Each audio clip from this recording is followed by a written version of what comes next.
இந்த narrative set பண்ணியிருக்கிறது அதிமுக மீது ஒரு பயம்.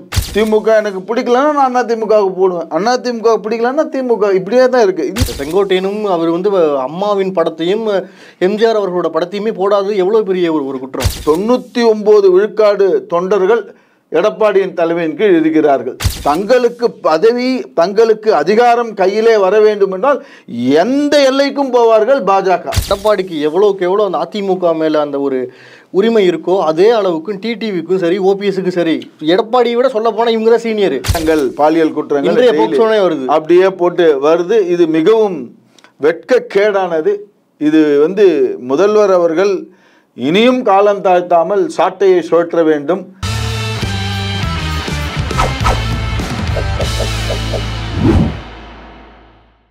ஜெம் டிவி நேயர்களுக்கு வணக்கம். இன்றைய சிறப்பு நேர்காணலில் நம்மோடு இணைந்திருப்பது மூத்த பத்திரிகையாளர் திரு கோவிந்தராஜன் சார் அவர்கள். வணக்கம் சார். வணக்கம் அரவிந்த், எப்படி இருக்கீங்க? நல்லா இருக்கு அரவிந்த். நீண்ட நாட்களுக்கு பிறகு நான் உங்களை ஒரு நேர்காணல் எடுக்கிறேன். ஆமாம், மகிழ்ச்சி. நீண்ட இடைவேளைக்கு பிறகு நம் சந்திப்பு மிகவும் மகிழ்ச்சி அளிக்கிறது. கண்டிப்பாக சார். சார், அதிமுகவில் ஃபஸ்ட்டு என்னதான் சார் நடக்குது?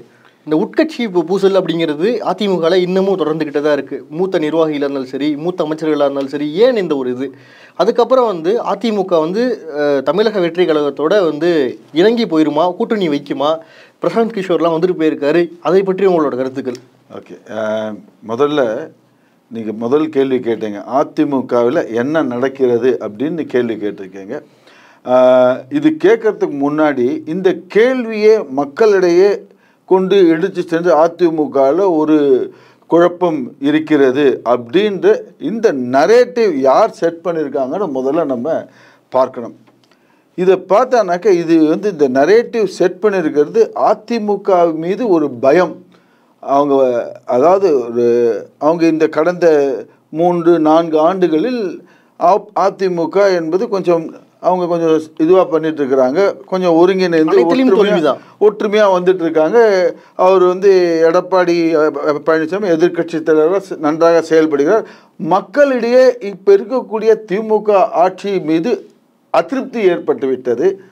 இந்த அதிருப்தி மாறி இந்த அலை இப்போது அதிமுக தமிழகத்தை பொறுத்த வரைக்கும் 2 திராவிட கட்சிகள் தான் இங்கே மாறி மாறி வரும். ஓட்டு போடுறவன் திமுக எனக்கு பிடிக்கலன்னா நான் அதிமுகவுக்கு போடுவேன், அதிமுக பிடிக்கலன்னா திமுக, இப்படியே தான் இருக்குது. இந்த நிலைமையில் இதுவாக இப்போ மக்களினுடைய இது இப்போ அந்த அதிருப்தி, திமுகவின் அதிருப்தி அதிமுக, அதாவது அதிமுக பக்கம் மக்கள் அவங்களுடைய செயல்பாடுகளை கண்டு கொஞ்சம் அடுத்து இவங்களுக்கு தான் வாய்ப்புன்ற மாதிரி ஒரு நிலைமைக்கு வந்திருக்காங்க.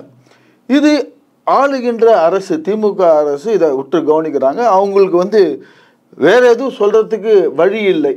ஒரே இது அவங்க என்ன சொல்லுவாங்க, பிஜேபி மதவாத கட்சி உள்ளே வந்துடும், நாங்கள் தான் சிறுபான்மையின் பாதுகாவலர், நாங்கள் தான் இஸ்லாமியர்களின் பாதுகாவலர் அப்படின்னு அதை சொல்லியே இவ்வளோ நாளாக ஓட்டிட்டாங்க அவங்க.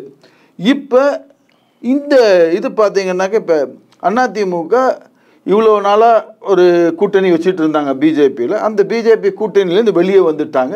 வெளியே வந்ததுக்கப்புறம் திரு எடப்பாடி பழனிசாமி அவரும் நல்ல ஒரு சிறந்த ஒரு சாணக்கிய இதுதான் பண்ணியிருக்காரு. எப்போ வெளியே வர்றாரு நீங்கள் உற்று ஆராயணும். எடப்பாடி பழனிசாமி அவர்கள் அந்த சென்ற இந்த தேர்தலும் போது இவங்களுடைய தேர்தல் கமிஷன் ரெட்டையில இவங்களுக்கு தான் சொல்லி முடிச்சதுக்கு பிற்பாடு அவர் சரி நமக்கு இனிமேல் எதுவும் பிரச்சனை இல்லை அப்படின்ற இதில் கூட்டணியை விட்டு வெளியே வந்துடுறார் பிஜேபி.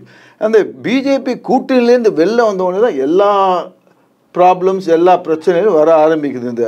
இந்த கூட்டணியிலேருந்து வெளில வந்ததுக்கப்புறம் தான் இந்த இதை தங்களுக்கு சாதகமாக திமுக பயன்படுத்தி எப்போ பார்த்தாலும் இது எப்பப்பெல்லாம் மக்கள் அதிமுக மீது ஒரு நல்ல ஒரு பார்வை, நல்ல ஒரு அபிப்பிராயம் வருகிறதோ அந்த சமயத்தில் இது போல் எதனா ஒரு நரேட்டிவ் சொல்வது, இவங்க இவங்க உட்கட்சிக்குள்ளார குழப்பம், இவங்களுக்குள்ளார ஒரு இது இல்லை, பிஜேபியோட கள்ள உறவு அப்படின்னு சொல்லி திசை திருப்புவதற்காக ஒரு போடுகின்ற ஒரு நாடகம்தான் இந்த நிகழ்வுகள்லாம்.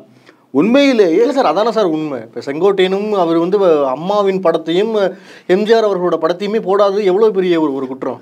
அதாவது இது செங்கோட்டையன் அவர் ஒரு தீவிர அதிமுக தொண்டன். 1977 எம்ஜிஆர் அவர்கள் கட்சி ஆரம்பித்த உடனே அந்த கட்சியில் இருந்து அவர் முதல் தேர்தலிலே, எம்ஜிஆர் இருக்கிறப்ப முதல் தேர்தலிலே அவர் எம்எல்ஏவா சத்தியமங்கலம் தொகுதியில் இருந்து ஜெயித்து அன்றையிலிருந்து இன்று வரை எவ்வளோ பேர் போயிட்டாங்க.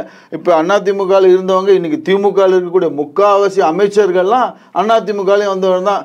கே சேகர் பாபுவை சொல்லலாம், KKSSR சொல்லலாம், ஏவா வேலுவை சொல்லலாம், ரகுபதியை சொல்லலாம், அதுபோல் முத்துசாமியை சொல்ல, எல்லாம் இங்கே அதிமுகவில் இருந்து ஒரு சில சமயத்தில் அவங்களுக்கு வந்து அதாவது முக்கியமாக பார்த்தீங்கன்னாக்க இப்போ எம்ஜிஆர் மறைவுக்கு பின்பு ஜானகி ஜெயலலிதா அணி மாறியப்போ அதிருப்தியாக இருந்தப்போ பிளவுபட்டு அங்கேருந்து வந்த தலைவர்கள் தான் இப்போ திமுகவில் கூட முக்கியமான அமைச்சர்கள் எல்லாம் பார்த்தீங்கன்னா அதிமுகலேருந்து தான் வந்திருக்காங்க. ஸோ இந்த இதில் பார்த்தீங்கன்னா செங்கோட்டையன் அவர் வந்து இது போல் எந்த விதமான இதுக்கும் இடம் கொடுக்காமல் தான் உண்டு, தான் வேலை உண்டு, தான் அதிமுகவின் ஒரு தொண்டனாக இருந்து கொண்டிருக்கிறார். அவர் வந்து அவராக போய் மீடியாவை கூட்டு ப்ரெஸ் கான்ஃபரன்ஸ் சொல்லலை. இதை விட்டு கவனிக்கணும். மீடியாவை கூட்டு நீங்கள் வாங்க நான் ப்ரெஸ் மீட் கொடுக்குன்னு அவராக கூட்டு சொல்லலை. எல்லா ஊடல இல்லை சொல்லலை, ஆனால் கலந்துக்கவே இல்லை அப்படிங்கிறது போது தான் நீங்கள் ஒரு கேள்வி அது சொல்லுங்கள். ஏன் கலந்துக்கலன்னு அவர் சொல்கிறார். மீடியாவாக போயிட்டு எல்லா ஊடகங்களும் அவரை போயிட்டு சார் நீங்கள் ஏன் கலந்துக்கலாம் அவரை போயிட்டு கேள்வி மேல் கேள்வி கணைகளாக எடுத்தோன்னே அவர் சொல்கிறார், எனக்கு தனிப்பட்ட முறையிலே இந்த இதில் கலந்து கொள்ள உடன்பாடு இல்லை, ஏனென்றால் எம்ஜிஆர் படமும் ஜெயலலிதா படமும் வைக்கவில்லை அப்படின்னு சொல்கிறார் அவர். அதனால் நான் வந்து இதை வந்து புறக்கணிக்கிறேன். ஆனால் இந்த நிகழ்ச்சி வந்து ஒரு விவசாயிகள் சங்கம் ஏற்பாடு செய்தது. இந்த இது வந்து இதே கட்சி மீட்டிங்காக இருந்துச்சுன்னா இது போல் குறைகள் சுட்டி காட்டி பண்ணுவது நியாயமான ஒன்று. அவர் வந்து தெரியும், அவருக்கும் தெரியும் இது கட்சி இதில் அவருடைய தனிப்பட்ட ஒரு இதை சொல்லியிருக்கிறாரு.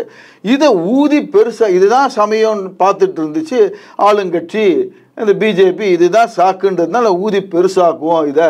ஏன்னா அதிமுக இப்போ பலம் வாய்ந்து போய்கொண்டிருக்கிறது. அவங்க வந்து இலக்கை நோக்கி 2026 தேர்தலை நோக்கி போயிட்டுருக்கிறாங்க அதிமுக.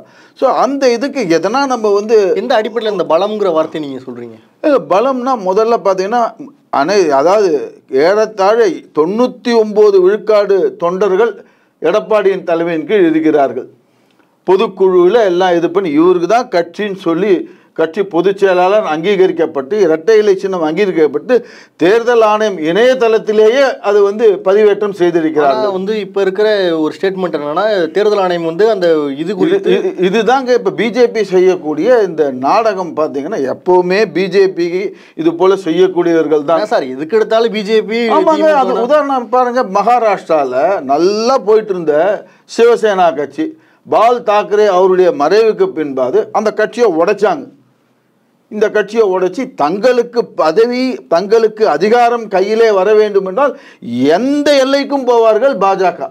அவங்க ஒரு உடைச்சி தங்களுக்கு அதிகாரம் வேணும், அதிகாரத்தை எப்படி எந்த இதுக்கு வேணால் போவாங்க. அதை வந்து இங்கே வந்து செயல்பட பார்க்குறாங்க. இப்போ இந்த அதிமுக உடைக்கணும்னு எவ்வளவோ பண்ணுறாங்க. ஏன்னா ஆட்சி அதிகாரம் அவங்க கிட்ட இருக்குது, மத்தியில் இந்த தேர்தல் ஆணையம் அவங்க கிட்ட இருக்குது. ஏங்க இன்னைக்கு பார்த்தீங்கன்னா இப்போ நம்ம பேசிக்கொண்டிருக்கிற இந்த தருவாயிலே உச்சநீதிமன்றத்தில் தேர்தல் ஆணையரை வந்து போட்டது ஒரு தவறான இதில் ஏன் இந்த அவசரம் உடனடியாக? ஏன்னா ராகுல் காந்தி எதிர்க்கட்சி தலைவர் அவர் சொல்லியிருக்கிறார், அவசரம் வேண்டாம், கொஞ்சம் பொறுக்கலாமே அப்படின்னு ஒரு எழுத்துப்பூர்வமாக தன்னுடைய எதிர்ப்பை தெரிவித்திருக்கிறார் எதிர்க்கட்சி தலைவர் ராகுல் காந்தி. அதையும் மீறி இவங்க உடனே வந்து தேர்தல் ஆணையரை போட்டு அப்பாயின்ட் பண்ணி இப்போ அதை எதிர்த்து உச்சநீதிமன்றத்தில் கேஸ் போட்டிருக்கிறாங்க. இப்போ இன்னைக்கு மதியம் 2 மணிக்கு அதுக்கு அமர்வு கூடி அதை கேட்குறாங்க. அந்த ஹியரிங் இருக்கு. ஏன் இந்த அவசரம்? ஏன் இதெல்லாம் பார்க்குறப்ப பிஜேபி எப்படியாவது தங்களுடைய அதிகாரத்தை தேர்தல் ஆணையம் மூலமாக சொல்லி இது பண்ணணுன்ற ஒரு நோக்கத்தோட இவங்கள வழிக்கு கொண்டு வரணும். அதிமுகவை இது போல் மிரட்டி அங்கே இருக்கக்கூடிய ஓபிஎஸ் டிடிவி இவங்களையெல்லாம் சரி கட்டி மிரட்டி தங்களுடைய கூட்டணிக்கு வர வேண்டும் என்று அவர்கள் எண்ணுகிறார்கள். சரி, எடப்பாடிக்கு எவ்வளோக்கு எவ்வளோ அந்த அதிமுக மேலே அந்த ஒரு உரிமை இருக்கோ அதே அளவுக்கும் டிடிவிக்கும் சரி ஓபிஎஸ்க்கு சரி எடப்பாடியை விட சொல்ல போனால் இவங்க தான் சீனியரு. அதாவதுங்க அந்த அதிமுக தொண்டர்கள் யார் பக்கம் இருக்கிறார்கள்?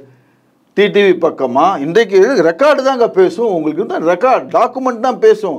நீங்கள் வாயில் என்ன வேணால் பேசணும், பட் டாக்குமெண்ட் தான் இன்றைக்கு இருக்கக்கூடிய பேசும். டாக்குமெண்ட் பிரகாரம் அந்த பொதுக்குழுவிலே செயற்குழுவிலே யார் இவங்க அங்கீகாரம் பண்ணியிருக்கிறாங்க, தொண்டர்கள் யாரை அங்கீகாரம் ஒன்றும் நாளைக்கே ஓபிஎஸை கொண்டு போய் ஏடிஎம்கேயோட ஒருங்கிணைப்பாளர் ஆக்கி விட்டீங்கன்னா எல்லா தொண்டர்களும் ஓபிஎஸ் பக்கம் தான் நிற்பாங்க. இதே ஓபிஎஸ் அவர் நேற்று 2 நாள் முன்னாடி சொல்கிறார், அவர் வந்து ஸ்டேட்மெண்ட் எந்த நிபந்தனையும் இல்லாமல் நான் கட்சியில் வர தயாராக இருக்கேன்னு சொல்லியிருக்கிறாரு. அப்படி சொல்லக்கூடாது. ஏன் கேவியட் மனு தாக்கல் பண்ணுறாரு சுப்ரீம் கோர்ட்டில்?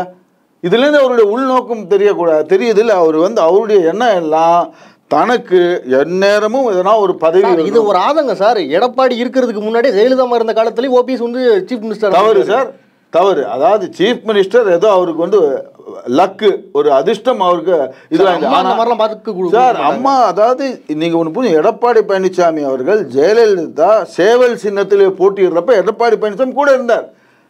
அவர் ஃபுல்லா ஜெயலலிதா அவர்களோட ஃபுல்லா பயணித்திருக்கிறார். ஓபிஎஸ் இவரு தயவு செய்து கம்பேர் பண்ணாதீங்க. அவருடைய இது வேற.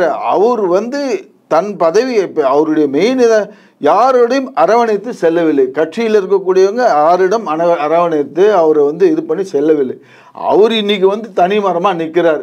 தனக்கு ஏதாவது ஒரு இது வேணும். ஏன்னா அவர் அப்பப்போ வந்து மீடியாவை கூப்பிட்டு அவர் தான் ப்ரெஸ்ஸை கூப்பிட்டு பேட்டி கொடுத்துட்டு இருக்கார். அவர் தான் அப்பப்போ ப்ரெஸ்ஸை கூப்பிட்டு பேட்டி கொடுத்துருக்கார். ஆனால் ஓபிஎஸ் வந்து இதெல்லாம் செய்வது, ஓபிஎஸ்ஸை யாரும் மதிக்கிறது கிடையாது. அந்த கட்சிக்காரங்களே மதிக்கிறது. அவருக்கு இருக்கக்கூடிய ஒரு சில அவருடைய அடிவரடிகள் என்று சொல்லலாம், அவங்க தான் இருக்காங்களே ஒழிய வேற யாரும் அவருக்கு வந்து சப்போர்ட்டே கிடையாது. கட்சியில் ஏடிஎம்கே கட்சியில் பார்த்தீங்கன்னா இன்னைக்கு எடப்பாடியார் அவர் தலைமையில் தான் வந்து நிறைய பேர் இருக்கிறாங்க. இதுதான் நிதர்சனம், இதுதான் உண்மை. அந்த ஆவணத்தின் பிரகாரம் எல்லாமே we have to go by the document. இன்னைக்கு அவங்க கொடுத்துருக்க தேர்தல் ஆணையமே அங்கீகரிச்சு அவங்களுடைய வெப்சைட் சார். இப்போ இன்னைக்கு வந்து எடப்பாடியார் வந்து இவ்வளோ தூரத்துக்கு ஒரு ஃப்ரஸ்ட்ரேஷனாக வந்து ஏடிஎம்கேனா நான் தான்ப்பா அப்படிங்கிற மாதிரி சொல்கிறாருல, இதுக்கெல்லாம் ஆணிவேரம் எங்கேருந்து வந்துச்சு? ஒன்று சசிகலா, ஒன்று ஓபிஎஸ் தானே, இதை ஒத்துக்கிறீங்களா?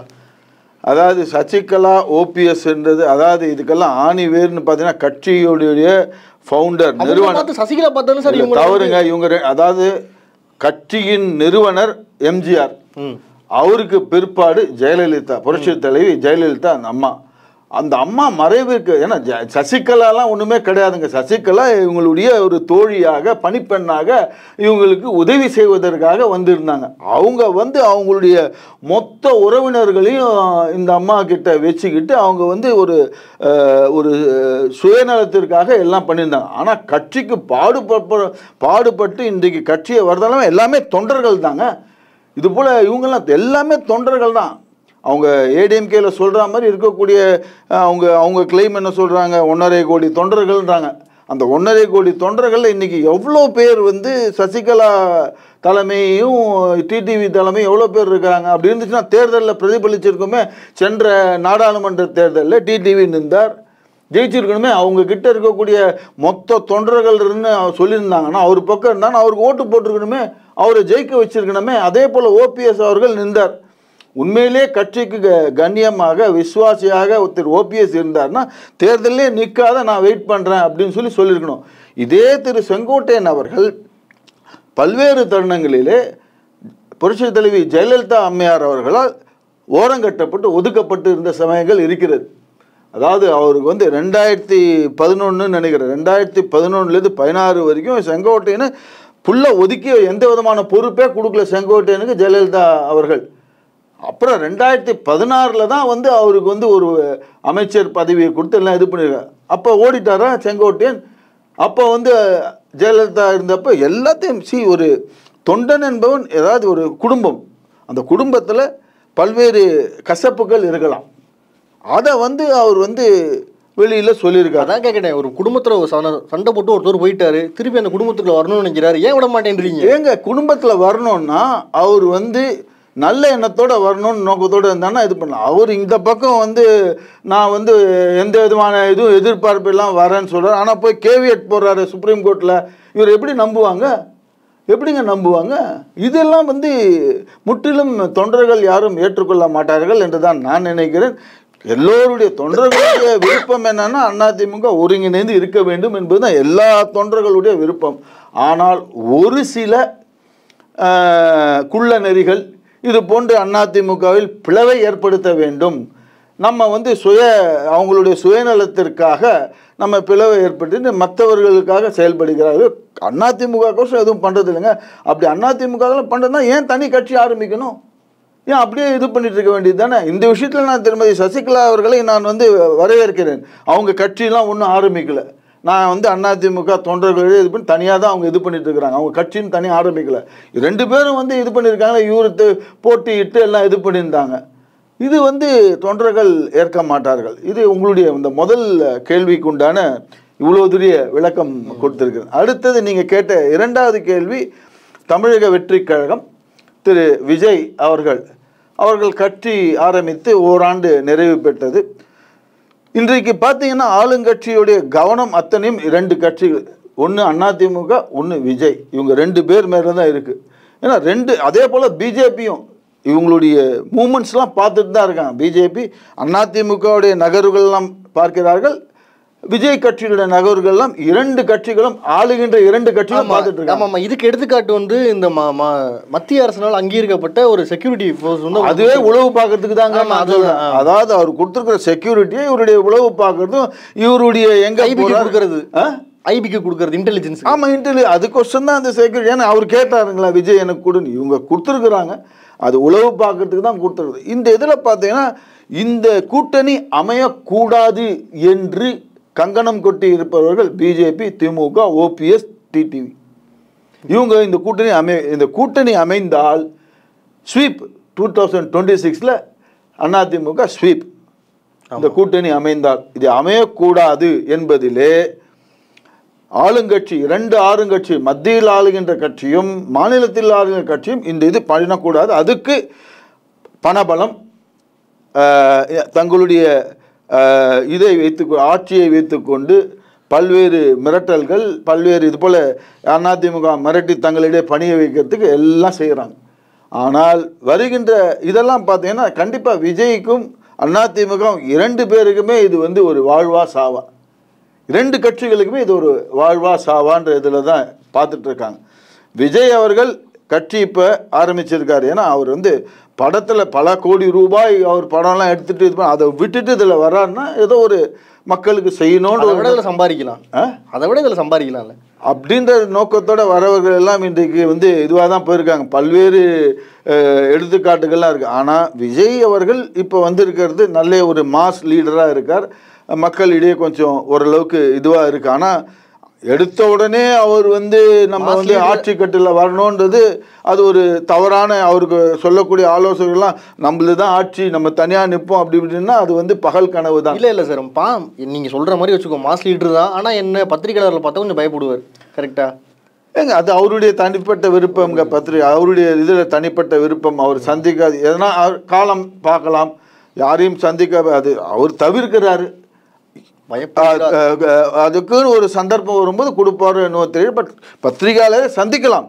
ஏன் தவிர்க்கிறார்ன்றது எனக்கு தெரியாது, அந்த கட்சியில் இருக்கக்கூடியவர் எனக்கு தெரியாது. ஆனால் இப்பொழுது ஒரு மொமெண்டம் ஒரு கிரியேட் இது பண்ணியிருக்கு. விஜய் கட்சியும் அதிமுகவும் இணையக்கூடாது என்பது திமுகவும் பாஜகவும் டிடிவி, ஓபிஎஸ் இவங்கெல்லாம் ரொம்ப முனைப்பாக இருக்காங்க. இது இணைஞ்சானா அவங்களுக்கு காலி, அவங்களுக்கு எதுவும் ஆகாது. அந்த முனைப்பில் எல்லாருமா ஒரு நரேட்டிவ் செட் பண்ணி இவங்க சேர விடாதபடிக்கு பண்ணிகிட்ருக்கிறாங்க. இதுதான் நடக்கக்கூடியது. ஆனால் போகின்ற இன்னும் தேர்தல், சட்டமன்ற தேர்தல் வருவதற்கு 10 மாதம் இருக்கிறது. இதுக்குள்ளே என்னவானா நடக்கலாம், பல்வேறு அரசியல் மாற்றங்கள் ஏற்படலாம். ஓபிஎஸ்லேருந்து எனக்கு வரக்கூடிய நம்பக தகவல்கள், ஓபிஎஸ் அணியிலேருந்து ஒரு பிரபலம் இபிஎஸ்க்கு வர்றதுக்கு வாய்ப்பு இருக்குது. அதே போல் பல்வேறு கூட்டணி கணக்குகள் மாறலாம். இப்போ பாட்டாளி மக்கள் கட்சியை சேர்ந்த ஜிகே மணி அவர்கள் திருமண பத்திரிகை கொடுக்கறதுக்கோசரம் எடப்பாடியாரை போய் சந்திச்சிருக்காரு. ஆனால் 1/2 மணி நேரத்துக்கு மேலே சந்திச்சிருக்காங்க. ஒரு பத்திரிகை கொடுத்து 1/2 மணி நேரத்தில் பேசுறதுன்றது கொடுத்து, ஆனால் அரசியலும் பேசியிருக்கலாம். பல்வேறு இது நடக்கலாம், கூட்டணி கணக்குகள் மாறலாம், பொறுத்திருந்து பார்க்க வேண்டும். ஆனால் நிச்சயமாக ஆணித்தரமாக சொல்லலாம், இந்த திமுகவும் பாஜகவும் ஓபிஎஸ் டிடி இவங்க வந்து விஜயும் டிவிகேயும் அதிமுகவும் இணையக்கூடாது என்பது இது பண்ணியிருக்காங்க. விஜயை கன்ஃபியூஸ் பண்ணுறதுக்கு நிறைய பேர் இருக்கிறாங்க. சார் உங்கள் தலைமையில் கூட்டணி வரட்டும், நீங்கள் அதை சொல்லுங்கள். ஆல்ரெடி கூட்டணி ஆரம்பித்து விட்டார். நேற்று போட்டாங்க ஒரு இஸ்லாமிய அமைப்பு வந்து அவருடைய ஒரு எழுதியிருக்காங்க, ஒரு இது ஆரம்பிச்ச கணக்கு துவங்கி விட்டது அப்படின்னு சொல்லியிருக்கிறாங்க. அவருடைய தலைமையில் வரலான்னு சொல்லி நிறைய பேர் அவருக்கு கொம்பு சீவி விட்டுருக்காங்க. நீங்கள் உங்கள் தலைமையில் வரட்டோன்னு. நிச்சயமாக அவர் தனியாக போனார்னா காணல் நீர் தான். அது வந்து அப்பேற்பட்ட ஒரு விஜயகாந்த் அவர் கட்சி ஆரம்பித்து இது பண்ணப்போ கூட அவர் எடுத்ததும் கொஞ்சம் தனியாக போனார். மக்களிடையே பல நாட்களாய் அதிமுக கூட்டணி வைத்த பிறகுதான் எதிர்க்கட்சி தலைவர் என்ற அந்தஸ்தை அவர் பெற்றார். அதே போல் திரு கமலஹாசன் மக்கள் நீதி மையம்னு வச்சு ஆரம்பித்து தேர்தல்லாம் சந்தித்தார். இருக்கிற இடம் தெரியல. இன்றைக்கி கட்சியை வந்து ஐக்கியப்படுத்திட்டார். திமுகவோட போட்டு ஒரு ராஜ்யசபா சீட்டுக்கோசரம் போய் சரணடைந்து விட்டார். இல்லை அது வந்து மக்கள் நீதி மையமா இல்லை திமுகவின் ஐடிவிங்கன்னே தெரியல. அப்படி அவர் டோட்டலாக சரண்டர் ஆகிட்டார். ஸோ அது இந்த இது போல் அமையக்கூடாது. விஜய்க்கு ஒரு நல்ல பிரகாசமான எதிர்காலம் இருக்கிறது. மக்கள் அவரை இந்த முறை நல்ல ஒரு கூட்டணி அமைத்து சிறந்த எதிர்க்கட்சியாக செயல்பட வேண்டும் என்று மக்களுடைய எதிர்பார்ப்பு. எதிர்க்கட்சியாக செயல்பட்டு நல்ல அரசியல் அனுபவங்கள் எல்லாம் பார்த்துட்டு அடுத்த டேர்ம் அவர் வந்து தமிழகத்தை ஆள்வதற்கு முயற்சி செய்ய வேண்டும் என்பதுதான் அனைத்து மக்களினுடைய ஒரு எதிர்பார்ப்பாக நான் களத்திலே சென்று பல்வேறு தரப்பு மக்களை அவர்களிடம் அணுகிய போது அவர்கள் கூறியதை உங்களிடம் பகிர்ந்து கொள்கிறேன். சார் கடைசியாக ஒரு கேள்வி சார்.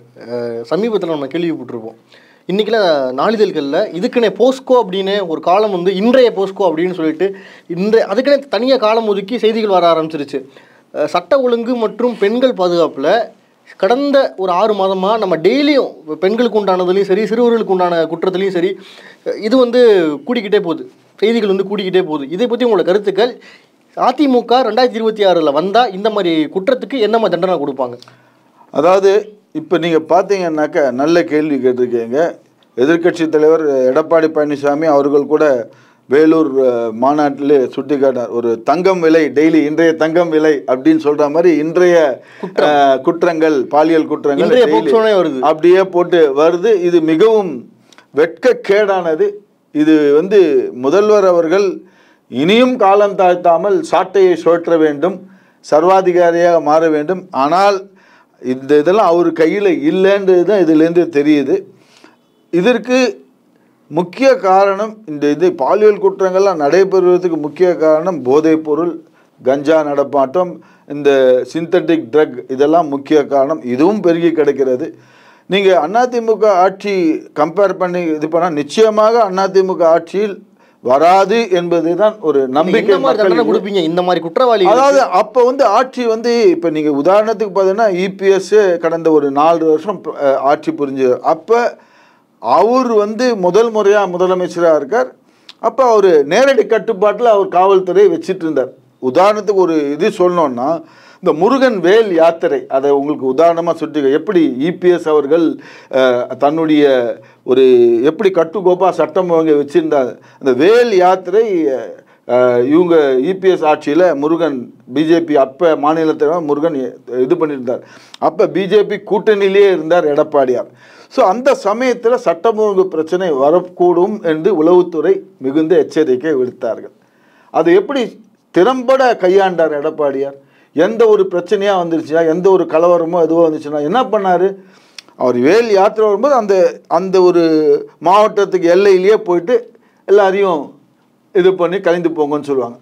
அடுத்த மாவட்டம். ஸோ எந்த ஒரு சட்டம் ஒழுங்கும் இல்லை. அவர் வந்து காவல்துறையிடம் அன்றாடம் அவர்களுடைய இன்டராக்ஷனில் இவர் இப்போ முதல்வர் வந்து காவல்துறை யார் கையில் இந்த இதுவாக இருக்குன்னு புரிய மாட்டேங்குது. எவ்வளோ முறை உயர்நீதிமன்றங்கள், உச்சநீதிமன்றங்கள் பல்வேறு தருணங்களிலே சட்டம் ஒழுங்கு நிலவரம் சரியில்லை என்பதை எடுத்துக்காட்டிய பிறகு முதல்வர் அவர்கள் அவருடைய கையில் அந்த அதிகாரம் இருப்பதாக தெரியவில்லை. எல்லாமே அதிகாரிகள் கையில் தான் இருக்கிறது. அதை வந்து சிறம்பட செய்வார். எடப்பாடியார் நிரூபித்திருக்கிறார். பல்வேறு அங்கே அவருடைய ஆட்சியில் எதனா இது போல பிரச்சனைகள்லாம் வந்திருக்கிறதா? எதனா இது போல் பாலியல் குற்றங்கள் வந்திருக்கு. இது போன்று 400 மேனிமா பார்த்தீங்கன்னா புள்ளி விவரங்கள் என்ன சொல்லுது, ஜனவரியிலேருந்து இன்றைக்கு வரைக்கும் பார்த்தீங்கன்னா இந்த பாலியல் வன்முறை குற்றங்கள் பார்த்தீங்கன்னா ஏறத்தாழ 100க்கும் மேற்பட்ட குற்றங்கள் வந்திருக்கு ஜனவரியிலேருந்து இப்போ இது வரைக்கும். டெய்லி நேற்றுக்கு பார்த்தீங்கன்னாக்கா கோயம்புத்தூரில், திருப்பூரில் அங்கங்கே நடந்துட்டு இருக்குது. இந்த இதுக்கு காரணம் என்னென்னா அரசு செயல்பட செய்யவில்லை. காவல்துறையை தனது கட்டுப்பாட்டில் வைத்திருக்கும் முதல்வர் அவர்கள் இனியாவது மக்களுக்கு ஒரு நம்பிக்கை ஏற்பட வேண்டும், இந்த அரசு மீது நம்பிக்கை ஏற்பட வேண்டும், அவர் அதுக்குண்டான செயல்களை செய்ய வேண்டும். இந்த சமயத்தில் தான் அவர் அப்பா அப்படின்ற போட்டு ஒரு வீடியோ வேற முதல்வர் வெளியிட்டு ஒரு அப்பா அப்படி ஏற்றுக்கோ ஏங்க. அதுக்கு சிவி சண்முகம் சரியான ஒரு பதிலடி, அந்த இதுக்குள்ளே நான் போக விரும்பலை. திரு சிவி சண்முகம் சரியான ஒரு அதுக்கு ஒரு ரிபட்டல் கொடுத்துருக்கிறாரு. எல்லாருமே அப்பா ஆயிட முடியாது, அந்த இது அப்பா என்கின்றதுன்னா ஒரு கதறல், அந்த எடப்பாடி சொல்கிற மாதிரி கதறல் கேட்கவில்லையா அப்படின்றது. ஆனால் அது போட்டிருக்கிற சமயம் பார்த்திங்கன்னா இந்த சூழ்நிலையில் அது மிகவும் தவறான ஒரு இது. அதாவது நடக்கக்கூடிய இந்த பாலியல் வன்கொடுமை அந்த இது இந்த வீடியோ போட்டுருக்கிறப்ப இதில் மாயவரத்துலேயோ எங்கேயோ ஒரு இடத்துல ஒரு சல்லச்சாராயத்தை தடுத்து கேட்ட 2 இளைஞர்கள், மயிலாடுதுறை அதான் மாயவரம், அந்த மயிலாடுதுறை அங்கே கள்ளச்சாராயத்தை தடுத்து கேட்டவொன்னே 2 பேரை போட்டிருக்காங்க. வெளியேந்து ஜாமீனில் வந்திருந்தா வியாபாரி 2 பேரை கொண்டு இருக்காங்க. அந்த சமயத்தில் தான் இவர் இந்த வீடியோவை போடுறாரு. இதுவும் அதாவது ஒரு முதல்வர் என்பவர் இது போன்ற ஒரு வீடியோ ஷூட்லாம் எடுத்து போட்டு ஒரு சுய விளம்பரம் பண்ணுவது ஒரு நல்ல ஒரு எடுத்துக்காட்டாக இல்லை. இதை தவிர்த்திருக்கலாம் முதல்வர். ஏன்னா அது தவிர்த்து மக்களுக்கு எதனா சொல்கிறதா இருந்துச்சுன்னா பல்வேறு இதெல்லாம் சொல்லுது. அந்த இதில் ஏன்னா இது மக்கள் இதை கொஞ்சம் கூட இதை அவங்க ரசிக்கலை. இதுதான் உண்மை. பார்த்தீங்கன்னா இந்த இதை குறித்து ட்ரோல், முதல்வரை குறித்து இந்த இதை பற்றி ட்ரோல் இந்த கடந்த 2-3 நாள் ட்ரோலிங் பார்த்தீங்கன்னா 1000க்கும் மேற்பட்ட ட்ரோலிங்கில் வருது. ஷோ அவர்களுடைய ட்ரோல், அந்த கவுண்டமணியை வச்சு ட்ரோல், 1000க்கும் மேற்பட்ட ட்ரோல் மீம்ஸ்லாம் வந்துட்டு இருக்குது. இது முதல்வருக்கு ஒரு அவர் இருக்கக்கூடிய அந்த பதவிக்கு இது அந்த ட்ரோல் ஒரு முதல்வர் பற்றி போனால் வருத்தமாக இருக்குது. எனக்கும் அவர் தான் முதல்வர், ஒரு வருத்தமாக இருக்குது. என்னடா அது இது போல் ஆகிப்போச்சுன்னு. அந்த ட்ரோலிங்லாம் இப்போ இந்த பண்ணியிருக்கிறத தவிர்த்திருக்கலாம்ன்றது ஒரு கருத்து. அவ்வளோ. நன்றி. நன்றி.